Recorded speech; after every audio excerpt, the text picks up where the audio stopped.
Before we start to take a look at characteristics at each layer of the USI model, we need to define some terminology. Specifically, how do we refer to data? What name do we give data at different layers of the OSI stack? These names are referred to as PDUs, Protocol Data Units. Down at the physical layer, data can be represented as bits, ones or zeros. On a copper cable, a binary 1 might be the presence of voltage. A binary 0 might be the absence of voltage. Up at the data link layer, a PDU is a frame. That's what we normally say at layer 2. However, and there is some debate about this, but Cisco documentation tells us that we can use the term packets to somewhat generically refer to data at layers 2 and 3 and 4. Some people get a bit upset about this. Some people, the purists, say that packets should only refer to a network layer, a layer 3 protocol data unit. However, Cisco says we can generically use the term packets regardless of whether we're talking about layer 2, layer 3, or layer 4. Generally, we will not. Generally, we tend to use the term frame at layer 2 for a protocol data unit, but if you see it in some of the literature, it is technically okay, according to Cisco, to use the term packets, even down at layer 2. At layer 3, that's where we normally do use the term packets. An alternate term that we could use at layer 3 to refer to data is datagrams. And finally, at layer 4, the transport layer, we could again use the generic term packets, or more specifically, we'll use the term segments. This means that normally we're going to be saying segments for layer 4, packets for layer 3, frames for layer 2, and bits for layer 1. And as a memory aid for you, you can remember this acrostic going from the top down. Some people fear birthdays. Some people fear birthdays. The S in some reminding us of the S in segment, the P in people reminding us of the P in packets, and so on. That's going top down. Another acrostic, if you prefer to go from the bottom up, is bacon frying produces salivation. That gives you quite a visual, doesn't it? Bacon frying produces salivation. A couple of memory aids for you to remember the protocol data units at different layers of the OSI stack. Now, let's jump in to the first layer, layer 1, the physical layer, and think about some of the responsibilities of the physical layer. One responsibility of the physical layer is we determine how bits, ones and zeros, are going to be represented on the medium. And again, if we had copper cabling like unshielded twisted pair, the presence of voltage might be a binary 1, the absence of voltage might be a binary 0. This approach is referred to as current state modulation. You notice I have some individual vertical lines representing each time slot where each bit is going to be represented, and we can either be at 0 volts, we could be at positive 5 volts, or we could be at negative 5 volts. Right now, in this first time slot, we have 0 voltage, and 0 voltage could be interpreted as a binary 0. It's going to be a binary 0. Again, this is called current state modulation. If we're currently at 0 volts, and currently we have a binary 0, we see in the next time slot we have 0 volts. That results in another binary 0. In the next time slot, another 0 voltage potential, another binary 0. But look at this. In the next time slot, we have a binary 1 because we have positive 5 volts. That gives us a binary 1. The next couple of time slots give us binary 0, 0 volts, 0 volts. However, notice what happens in the next time slot. It's the presence of voltage, but it's not positive 5 volts, it's negative 5 volts. But it is voltage, so it's interpreted as a binary 1. And finally, we have another 0 volt interval, so that's going to be a binary 0. Let's think about, though, why we alternated the polarity of our voltages. What I have diagrammed here is something called AMI, alternate mark inversion.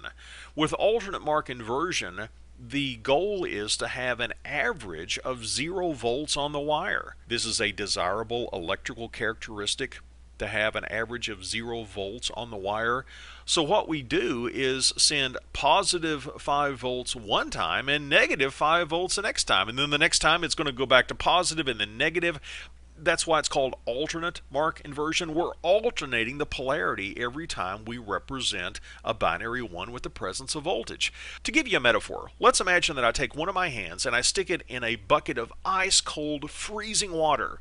And I take my other hand and I put it in a pan of boiling hot water. On average, I'm going to be comfortable.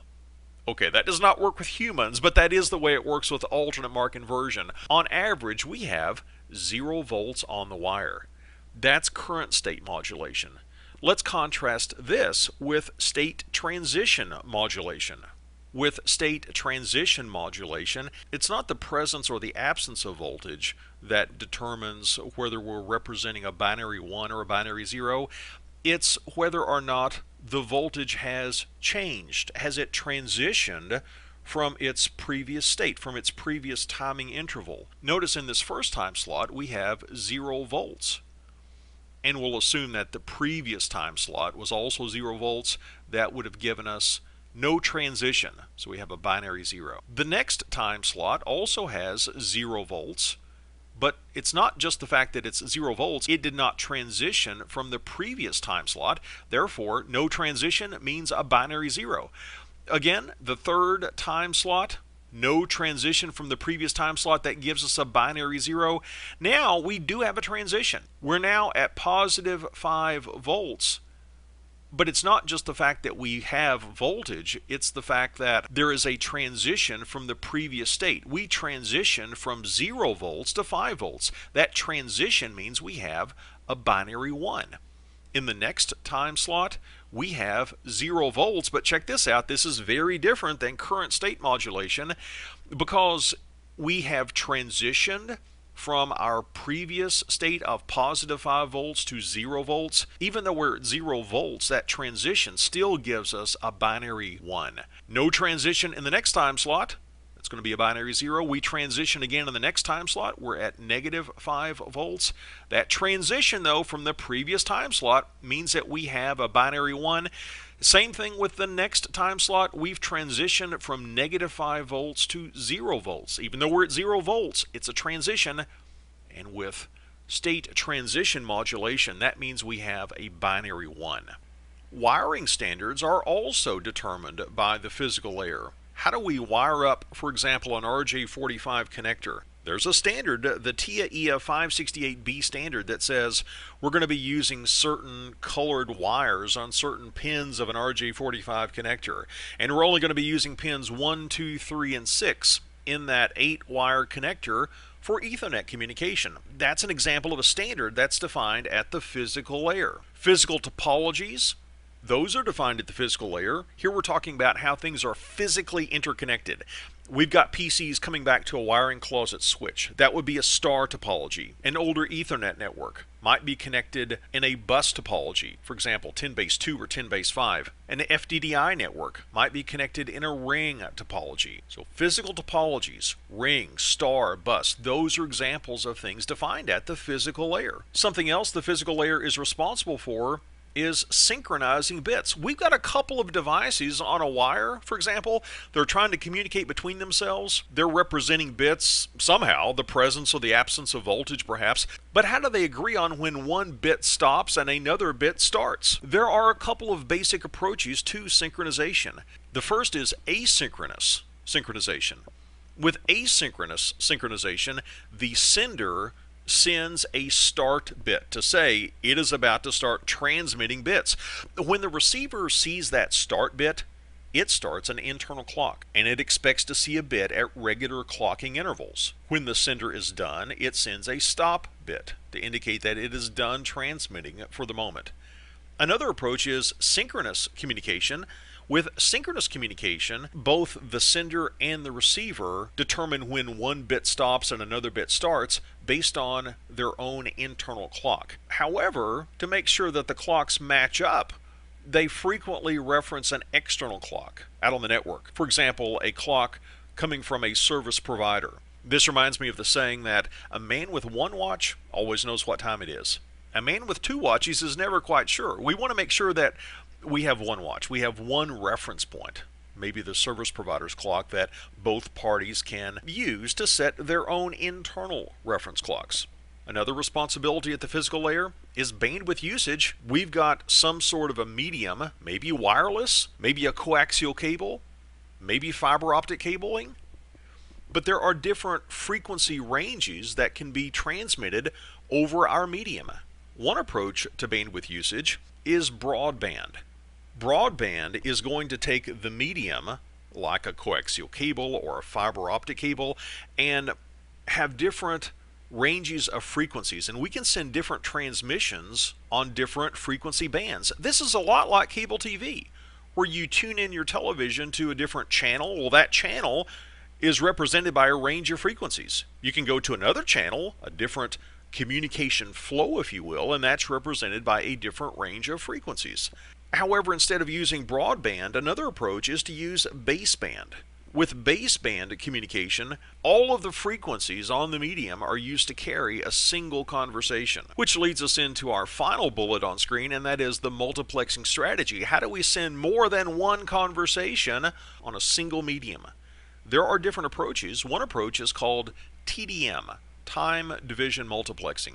With time division multiplexing, we have different channels that are given different time slots. Let's take, for example, a T1 circuit that has 24 channels.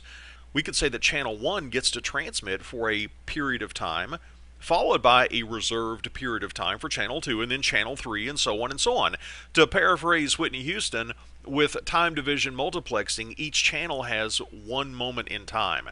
However, what if we have all of these channels, but at the moment, some channels really don't need their moment in time. They don't have anything to transmit at the moment, while other channels are just bursting to transmit more and more. They have a high bandwidth demand at the moment. There is a way to reallocate the bandwidth available on a medium. It's called statistical time division multiplexing. With statistical time division multiplexing, these time slots are dynamically assigned to the different channels based on the current need of those channels. If a channel doesn't need the bandwidth right then, it can be used by another channel that does need the bandwidth. And one other example is frequency division multiplexing. We've already talked about this a bit. With frequency division multiplexing, we give different communications channels different ranges of frequencies, much like your cable TV. And also that's what's used by cable modems. There's a range of frequencies used to download on your cable modem. There's another range of frequencies that's used to upload using your cable modem. Let's now sum up some of the different things that the physical layer is responsible for. It is responsible for connectors, the standards of how connectors are physically constructed. The physical layer is responsible for wiring. How are things physically wired together?